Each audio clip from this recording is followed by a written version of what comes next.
Assalamualaikum warahmatullahi wabarakatuh. Yang saya hormati Bapak Ahmad Faruzi, SSI, MSc, selaku dosen ilmu biokimia dasar, dan teman-teman yang saya sayangi. Perkenalkan kami dari kelompok 6. Di sini kami akan mempresentasikan melalui PowerPoint audio dengan materi oksidasi biologi yang beranggotakan Adnina Nisa Putri, Angelika Kristi Makasenda, Tasya Dwi Paramita, Laila Fajriah, Muhammad Reza Livianto, Nabila Nur Komaria, dan Yuni Anissa Yustin. Langsung saja ke materi pertama yang akan dibacakan oleh Adnina Nisa Putri.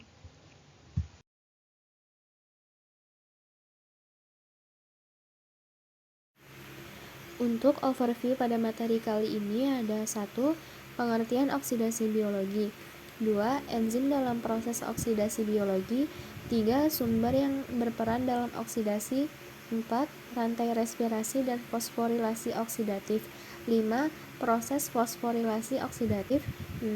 Peran enzim dalam oksidasi biologi, 7. Faktor yang mempengaruhi aktivitas enzim. Pengertian oksidasi biologi. Reaksi oksidasi dapat didefinisikan sebagai peristiwa kehilangan elektron atau kehilangan hidrogen, sehingga disebut juga reaksi dehidrogenasi.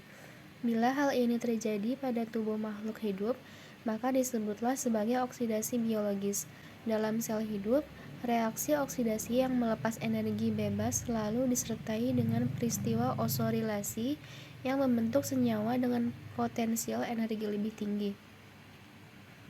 Senyawa pembawa atau senyawa antara energi tinggi yang utama adalah ATP.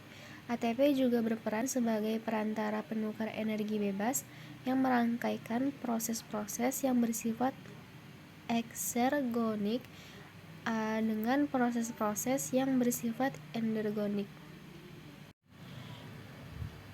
Enzim dalam proses oksidasi biologi.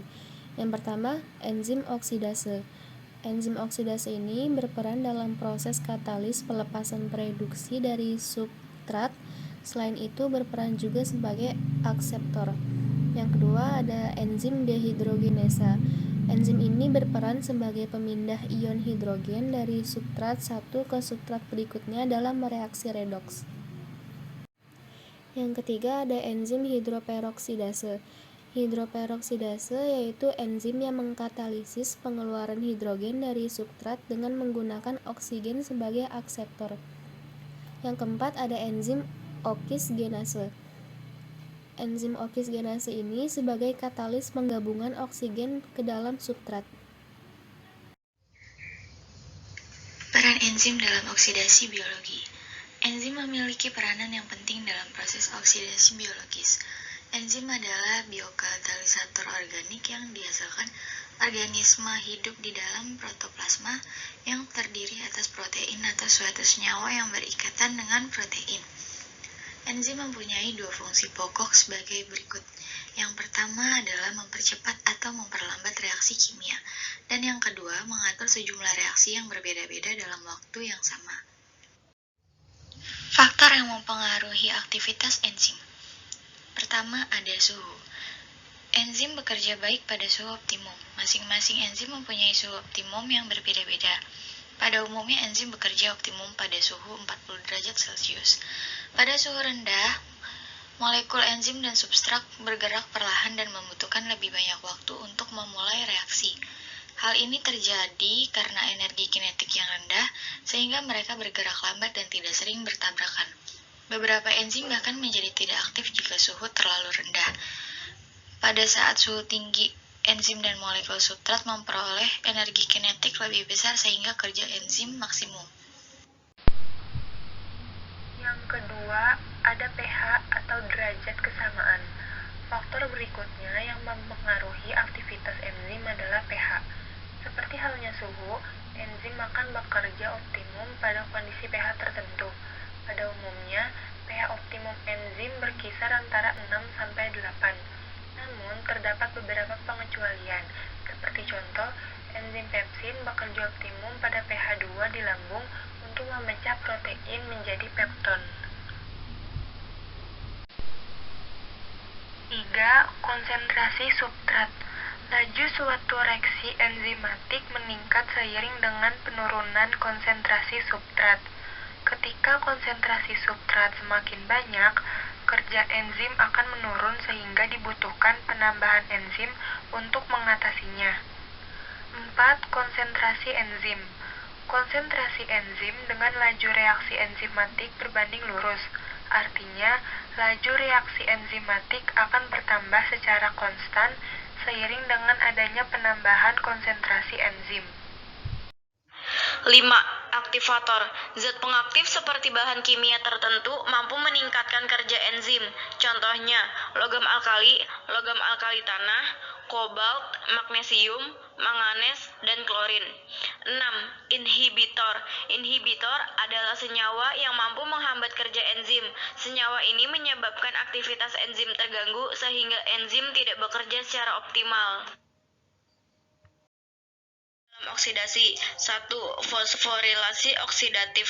Mempelajari proses obat racun yang dapat menghambat proses dan mempelajari kelainan bawaan dan miopati, encephalopati, dan lain-lain, sehingga berguna dalam diagnosis dan pengobatan. 2. Glikolisis. Pengoksidasian glukosa menjadi asam pirufat, menghasilkan lebih sedikit energi per molekul glukosa. 3. Siklus asam sitrat. Siklus ini terjadi setelah proses glikolisis. Pada siklus asam sitrat, derivat yang merupakan bagian dari katabolisme masuk dengan bentuk molekul-molekul kecil, sedangkan lintasan anabolisme bercabang keluar dengan menyediakan substrat karbon untuk keperluan biosintesis. Rantai respirasi dan fosforilasi oksidatif. Rantai respirasi terjadi di dalam mitokondria sebagai pusat tenaga. Di dalam mitokondria inilah sebagian besar peristiwa penangkapan energi yang berasal dari oksidasi respiratorik berlangsung. Sistem respirasi dengan proses pembentukan intermediat berenergi tinggi atau ATP ini dinamakan fosforilasi oksidatif. Fosforilasi oksidatif memungkinkan organisme aerob menangkap energi bebas dari substrat respiratorik dalam proporsi jauh lebih besar daripada organisme anaerob. Rantai Proses fosforilasi oksidatif. Organisme kemotrop memperoleh energi bebas dari oksidasi molekul bahan bakar, misalnya glukosa dan asam lemak. Ada organisme aerob, akseptor elektron terakhir adalah oksigen.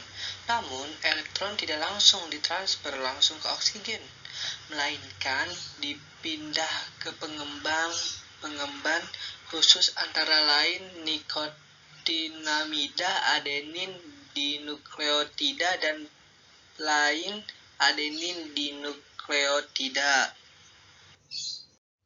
Pengemban tereduksi ini selanjutnya memindahkan elektron ke oksigen melalui rantai transport elektron yang terdapat pada sisi dalam membran mitokondria. Gradien proton yang terbentuk sebagai hasil aliran elektron ini kemudian mendorong sintesis ATP dari ADP dan PI dengan bantuan enzim ATP sintase. Proses tersebut dinamakan fosforilasi oksidatif. Dalam hal ini, energi dipindahkan dari rantai transport elektron ke ATP sintase oleh perpindahan proton melintasi membran. Proses ini dinamakan kemiosmos. Secara ringkas, fosforilasi oksidatif terdiri atas 5 proses dengan dikatalisis oleh kompleks enzim, masing-masing kompleks 1, kompleks 2, kompleks 3, kompleks 4, dan kompleks 5, seperti yang sudah ada di tabel di bawahnya. Kompleks 1. Pada tahap ini, masing-masing molekul NADH memindahkan 2 elektron berenergi tinggi ke FNN, kemudian ke protein besi sulfur, dan terakhir ke koenzim Q atau ubiquinon. Kompleks 2, FADH2 dihasilkan oleh suksinat dehidrogenase dalam siklus asam sitrat, memindahkan elektron ke kobalt melalui kompleks 2. FADH2 dihasilkan oleh asetil-CoA dehidrogenase dalam oksidasi beta asam lemak, memindahkan elektron ke kobalt melalui kompleks yang sama. Kompleks 3 memindahkan elektron ke rangkaian sitokrom dan protein besi sulfur. Sitokrom terdiri atas kelompok Heme seperti hemoglobin dan besi dengan Heme menerima elektron. Kompleks 4, penerima terakhir dari rantai transport elektron adalah kompleks besar terdiri atas 2 Heme dan 2 atom tembaga. Kompleks 5, Pada tahap ini, protein kompleks yang mengkatalisis konversi ADP menjadi ATP diisikan oleh gradien kimiosnetik. Proton mengalir kembali ke matriks mitokondria melalui kompleks ATP sintase dan energi berasal dari gradien penurunan pH digunakan untuk membentuk ATP. Sekian pemaparan dari kelompok kami. Saya harap apa yang sudah dijelaskan dapat dipahami. Mohon maaf jika ada kekurangan karena kesempurnaan datang dari Tuhan dan kesalahan dari syaitan. Kami hanya korban. Ayo ting-ting makan kepiting. Thank you for everything. Wassalamualaikum warahmatullahi wabarakatuh.